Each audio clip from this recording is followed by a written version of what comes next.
Boses ang sagot sa kalayaan. Kalayaan na matagal ko nang inasyam. Ngunit ito rin pala ang aking mararanasan. Ayo! Ayo! Lumot ka! Salita! Ayo! Ang kamatayan. Oras na para mamatay ka!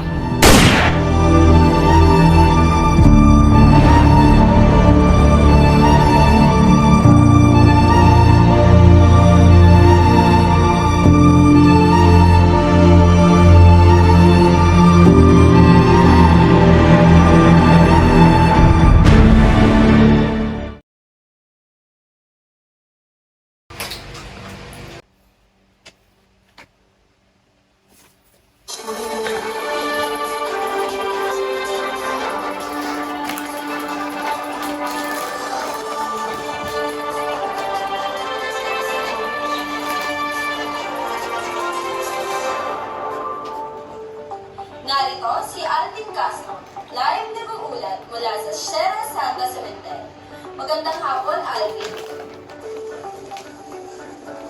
Magandang hapon, Ferdinand. Puno-puno talaga dito sa Santa Cemetery ang daan na kalibing. Ang dating journalist, nandiyan po sa atin ni Alcazar. Isa si Alcazar sa naging punit at mata ng mamamayang Pilipino at ina rin ito sa mapagkakaniwalaan at mga takas mamamahayan ng banlang. Uy, pre! Yung idol mo, araw pala ng kamatayan niya ngayon. O nga no, iba yun yung kinikwento mo sa aming idol mo na journalist. Yung magaling. Oo mga tol, isa yun sa iniidolo ko pagdating sa journalism. Maliban kasi sa pangarap ko maging journalist na tulad niya, isa din siya sa dahilan kung bakit pinili ko yung kursong journalism. Gusto ko kasi maging boses at mata ng publiko. Pero totoo kaya yun na kaya raw siya pinatay dahil kasali siya sa NPA? Isa rin yan sa gusto kong malaman. Pero marami kasi nagsasabi na hindi daw yung totoo. At wala raw itong ginawa, kundi maghatid lamang ng katotohanan. Sa susunod, pre, dapat makikita ka na namin sa TV, ah. Oo nga, tapos dapat ina-awardan ka sa malaking entablado bilang isa sa pinakamagagaling na journalist sa bansa. Naku, puro talaga yung kalokohan. Magsitulog na nga kayo. Sige, basta mag-iingat ka, ah. Lalo na pag nakamit mo na yung pangarap mo. Maraming mga journalist ngayon na nakakatanggap ng death threats at nagiging sanhi ito ng pagkamatay nila. Parte na siguro ng pagiging journalist. Lalong-lalo na marami silang mahalagang impormasyon na nilalabas sa publiko. Katulad na nga lang ng korupsyon, di pagkapantay-pantay, tsaka about sa politika. Basta ang mahalaga sa akin, makapagserbisyo ko ng may paninindigan. Sige na, tutulog na ako. Maaga pa ako bukas.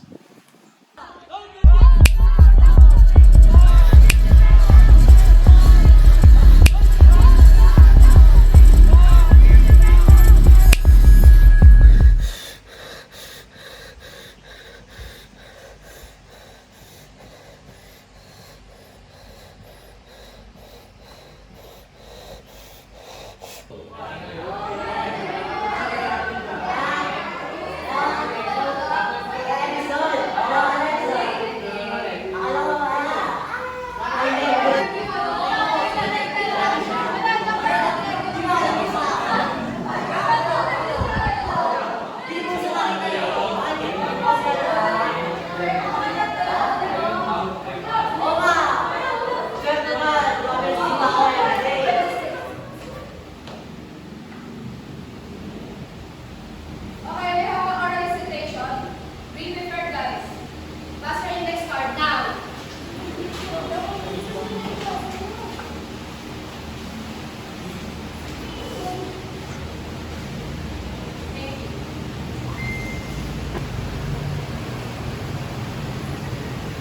Mr. Escara. For you, Mr. Escara. Interviewing people, both the one who commit the crime and the victim. Why media should give equal opportunities to both parties even though they already know who did something wrong. Well, the media is not the one who's gonna tell you it's right or wrong. At kung sino nga lamang mabibigyan ng oportunidad upang maipahayag at magdepensa ng kanilang sarili. Ang tanging trabaho lamang ng mga ito ay magbalita ng totoo, dekalidad, at tamang impormasyon sa publiko. Kaya dapat pantay at maganda ang trato natin sa kanila. Dahil hindi sila ang nagdesisyon kung maiihag ba nila ang sarili nila sa harap ng publiko.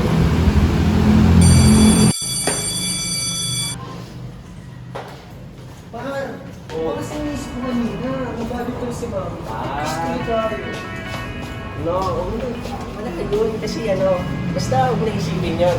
Bibila na lang kita ng isang tray ng itlog bukas. Isang tray lang itlog siya. Kasi huwag na isipin yun.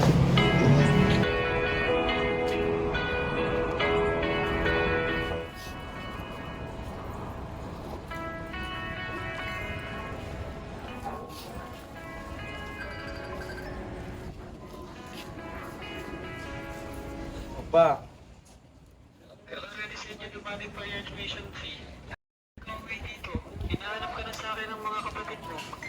I still don't know pa. Probably after my exam. Sige na, may mga activities pa ako eh. Okay.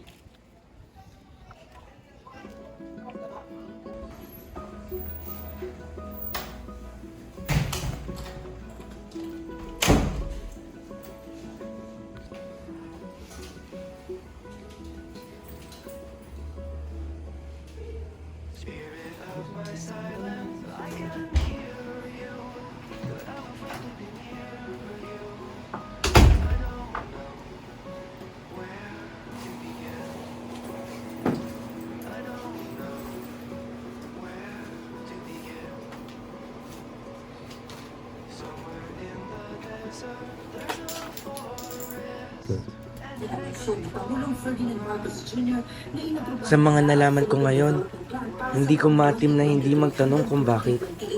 Bakit hinayaan ulit ng mga Pilipina magkaroon ng ganitong pinuno ang bansang Pilipinas? Hindi ba't ganito na rin ang naranasan ng ating bansa sa kanyang ama na si Carlitos Elias Flores? Ang tao na sinisisi sa pagkamatay ng maraming journalist sa panahon nito.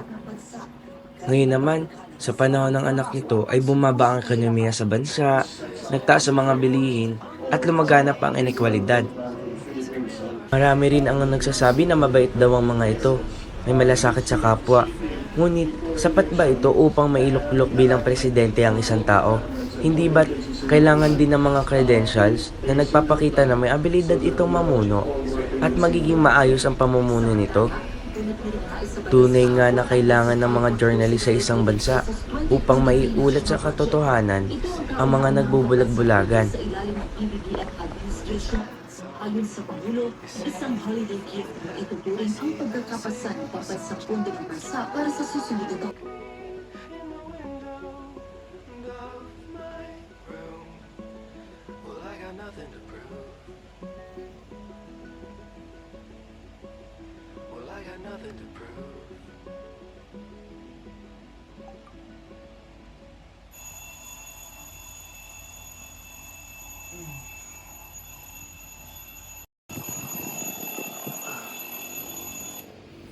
Oh, ba't gising ka pa? Wala tol, papaantok lang. Kakatas na kasi ng activities namin eh. Ba't paniginipan mo ba ulit? Yung alin? Yung pagkamatay mo. Pre, sinasabi ko sa'yo mag-iingat ka. Kasi sobrang delikado niyang inaaral mo eh. Pwede mo ikapahamak yan. O sige na, tulog na ako ulit. Tulog ka na rin ha.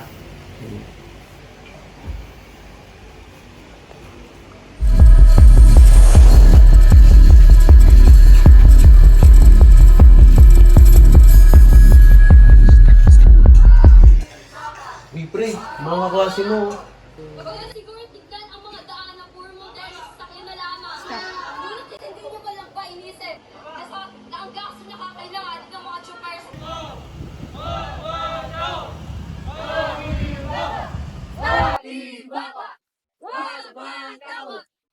Ano ginagawa mo dito, Rap? Hindi ka mo naman sa mga driver at sa mga computers. Hindi mo muna kayo papasok? Sige na, mauna ka na. Pag-isip kami sinabi namin para sa tulong. Hindi, grabe.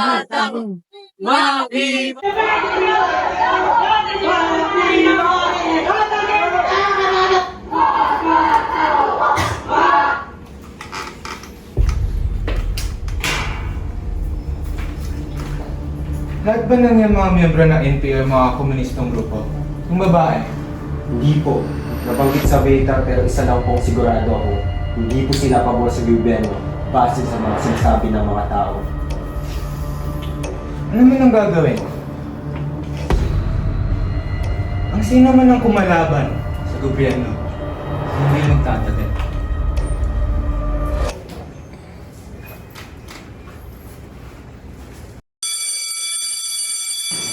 Pre, bita mo na ba?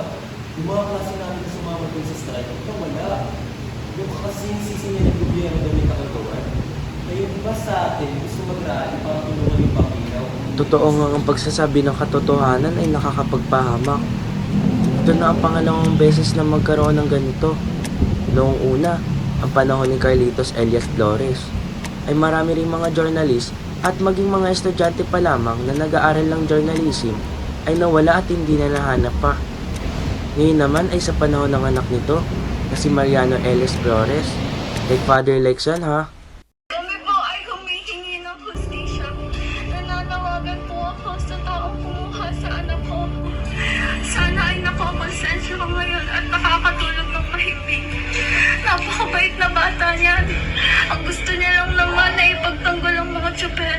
Dahil ang tao niyang ama ay isang jeepney driver noong nabubuhay pa. Kaya ganun na lamang kalapit ang puso niya sa mga ito. Hindi po totoo ang mga sinasabi ng pulis na kasama siya sa NPA na baka sumama na ito sa mga ito. Hindi niya po itong magagawa. Hindi niya makakayang iwanan ng kanyang pamilya.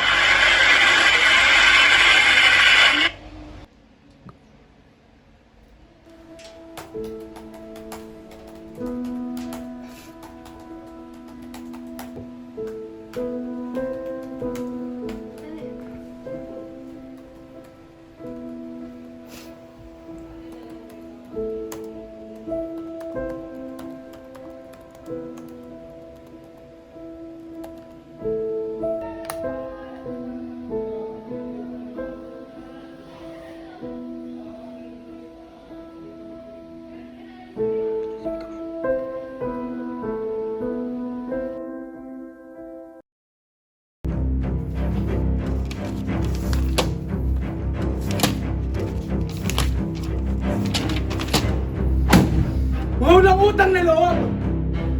Tapos na silang tulungan sa oras na nangangailangan sila. Itong gaganti nila sa akin! Mga animal! Ay, talagang mapang-abuso ang mga tao. Biruin mo, sino pa ang unang tinulungan mo sa oras ng kanilang pangangailangan? Sila pang magtataksil sa'yo. Sa palagay ko, mas maganda kung hahayaan na lang muna at obserbahan na lang muna natin sa ngayon. Ba't parang mas pumapanig ka sa mga ito ngayon, amigo? Parang meron kang kakilala sa mga ito. Ang akin lamang ay huwag tayong magpadalos-dalos ng desisyon, lalo na mainit pa ang issue sa ukol sa pagkawala ng mga journalism student. Tama na! Tama si Alejandro. Huwag na muna nating sabayan. Alejandro, mukhang marami ka nga iniisip ganyan talaga ang buhay. Alam ko naman na yung isa sa anak mo nag-post sa social media at hindi siya pabor sa gobyerno. Oo. Hindi kasi sasabihin yan kay Paolo. Sa atin lang yan dalawa. Ang gusto ko lang sabihin ay namangha ako sa anak mo na paglaban niya lahat ng kanyang prinsipyo at dami pang tao nakakita nun. Napakatapang niya. Pero tingnan mo ngayon ang kanyang ama. Sunod-sunuran. Walang ginagawa. Oh, ipupunta pa pala ako, amigo. Sige, muna na ako Adios, senyorito. Hiyo, di puta!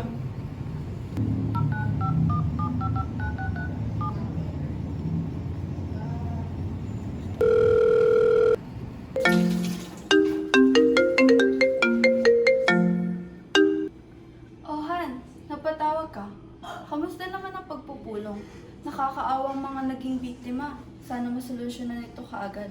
Pauwiin mo na si Rafael ngayon din.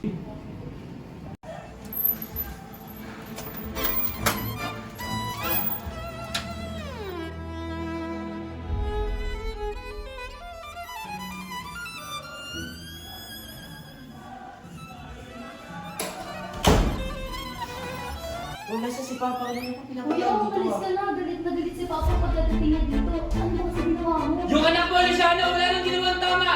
Kinalaman yung presidente ng Pilipinas, paano pa nadamay din tayo sa mga pinagagawa niya, ha? Kung makakalimutan ka naman! Andito na pala yung pagaling mong anak.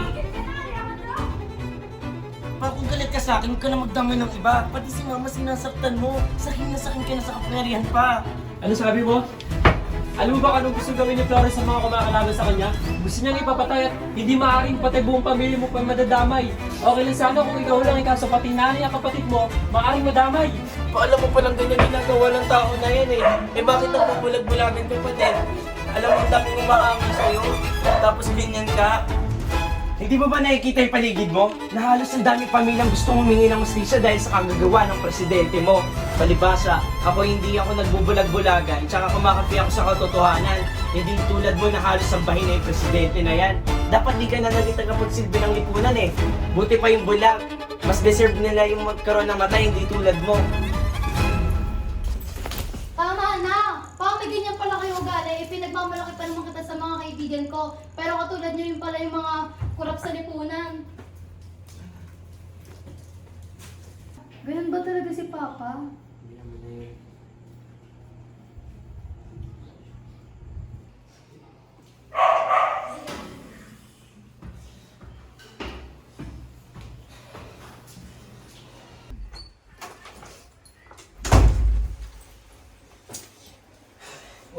Oh, pre, nangyari sa mukha mo. Saan galing yung sugat mo? Nakita namin yung post mo magsusulat ka na ulit. Pinatawag ako ni Papa dahil dyan. Nagkasagutan kami. Nakita na doon ng presidente yung post ko tungkol sa mga kaklase kong nawawala. Gusto ko sumama dun sa mga pamilya ng biktima. Ang tagal ko na din kasi nung huli ko tong ginawa. Kaso di ko kaya talaga kayang manahimik sa isang tabi. Pre, sigurado ka na ba dyan? Di ba yun yung dahilan kung bakit nag-aaway kayo ni Tito? Para sa bayan, para sa bansa.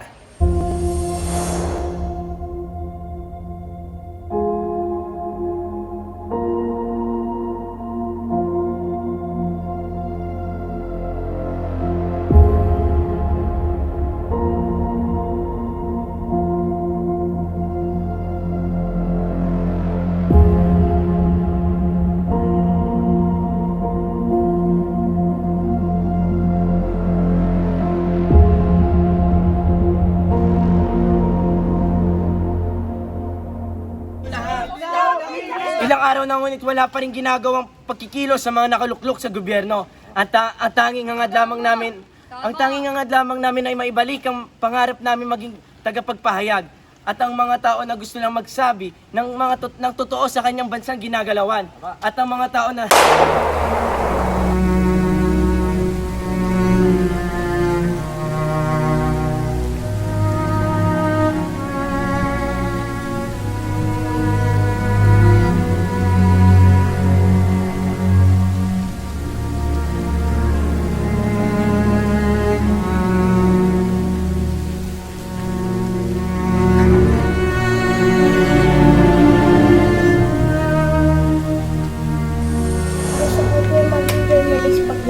Okay na, kaya pagbutihin mo yung pag-aaral mo, ha?